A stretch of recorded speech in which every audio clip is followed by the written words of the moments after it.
ജ്ഞാനം അധ്യായം 11. വിശുദ്ധനായൊരു പ്രവാചകൻ വഴി ജ്ഞാനം അവരുടെ പ്രവൃത്തികളെ ഐശ്വര്യപൂർണമാക്കി. അവർ നിർജ്ജനമായ മരുഭൂമിയിലൂടെ സഞ്ചരിക്കുകയും ആരും കടന്നു ചെന്നിട്ടില്ലാത്ത സ്ഥലങ്ങളിൽ കൂടാരമടിക്കുകയും ചെയ്തു.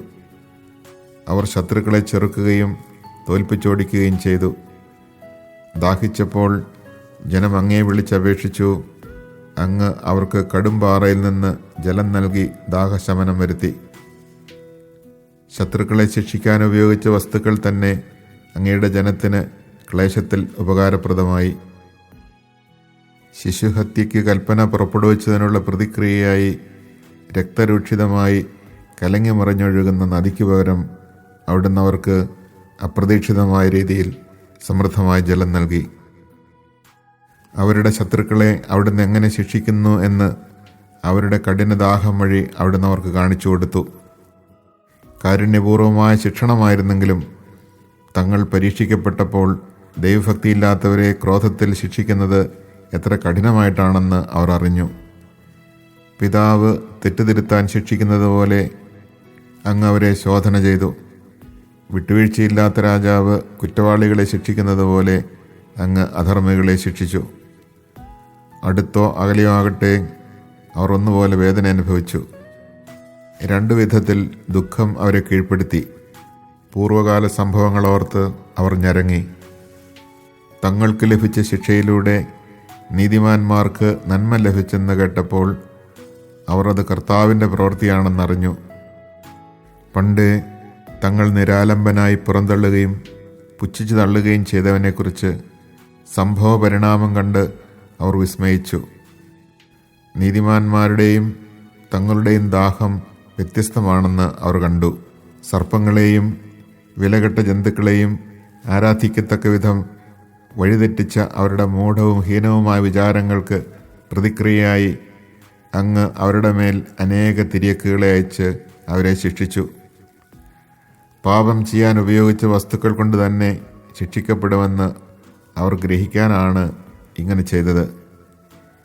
രൂപരഹിതമായ പദാർത്ഥത്തിൽ നിന്ന് ലോകം സൃഷ്ടിച്ച അങ്ങയുടെ സർവശക്തമായ കരത്തിന് കരടികളുടെ കൂട്ടത്തെയോ ധീരസിംഹങ്ങളെയോ അവരുടെ മേൽ അയക്കാൻ പ്രയാസമുണ്ടായിരുന്നില്ല. അല്ലെങ്കിൽ അജ്ഞാതമായ ക്രൂരജന്തുക്കളെ പുതുതായി സൃഷ്ടിച്ചയക്കാമായിരുന്നു. അല്ലെങ്കിൽ അഗ്നിമയമായി ശ്വാസം ഊതുന്നതോ കനത്ത ധൂമപടലം തുപ്പുന്നതോ കണ്ണിൽ നിന്ന് തീപ്പൊരി പാറുന്നതോ ആയവയെ അയക്കാമായിരുന്നു. അവ ആക്രമിക്കേണ്ട, അവയുടെ ദർശനം മതി മനുഷ്യരെ ഭയപ്പെടുത്തി നിശേഷം നശിപ്പിക്കാൻ.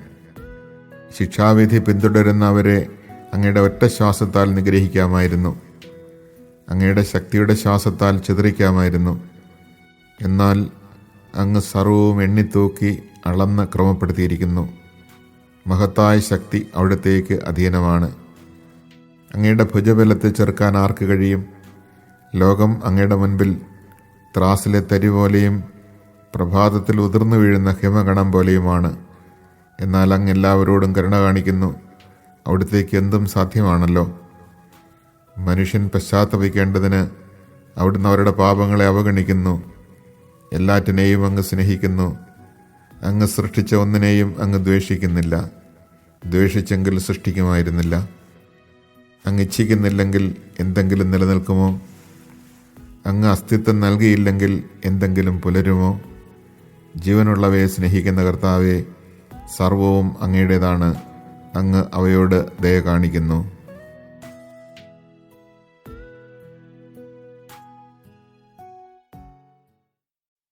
Chapter 11. She made their affairs prosper through the holy prophet. They journeyed through the uninhabited desert, and in solitudes they pitched their tents. They withstood enemies and took vengeance on their foes. When they thirsted, they called upon you, and water was given them from the sheer rock, assuagement for their thirst from the hard stone. For by the things through which their foes were punished, they in their need were benefited. Instead of a spring, when the perennial river was troubled with impure blood, as a rebuke to the decree for the slaying of infants, you gave them abundant water in an unhoped-for way. Once you had shown by the thirst they then had how you punished their adversaries. For when they had been tried, though only mildly chastised, they recognized how the wicked, condemned in anger, were being tormented. Both those afar off and those close by were afflicted. The latter you tested, admonishing them as a father. The former as a stern king you probed and condemned. For a twofold grief took hold of them, and a groaning at the remembrance of the ones who had departed. For when they heard that the cause of their own torments was a benefit to these others, they recognized the Lord. Him who of old had been cast out in exposure they indeed mockingly rejected. But in the end of events they marveled at him, since their thirst proved unlike that of the just. And in return for their senseless, wicked thoughts, which misled them into worshipping dumb serpents and worthless insects, you sent upon them swarms of dumb creatures for vengeance, that they might recognize that a man is punished by the very things through which he sins. For not without means was your almighty hand, that had fashioned the universe from formless matter, to send upon them a drove of bears or fierce lions, or new-created, wrathful, unknown beasts to breathe forth fiery breath, or pour out roaring smoke, or flash terrible sparks from their eyes. Not only could these attack and completely destroy them, even their frightful appearance itself could slay. Even without these, they could have been killed at a single blast, pursued by retribution, and winnowed out by your mighty spirit.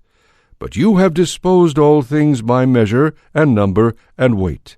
For with you great strength abides always. Who can resist the might of your arm? Indeed, before you the whole universe is as a grain from a balance, or a drop of morning dew come down upon the earth.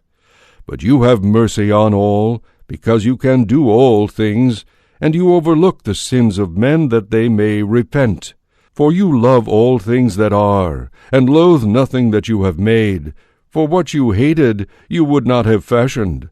And how could a thing remain unless you willed it, or be preserved had it not been called forth by you? But you spare all things because they are yours, O Lord, and lover of souls.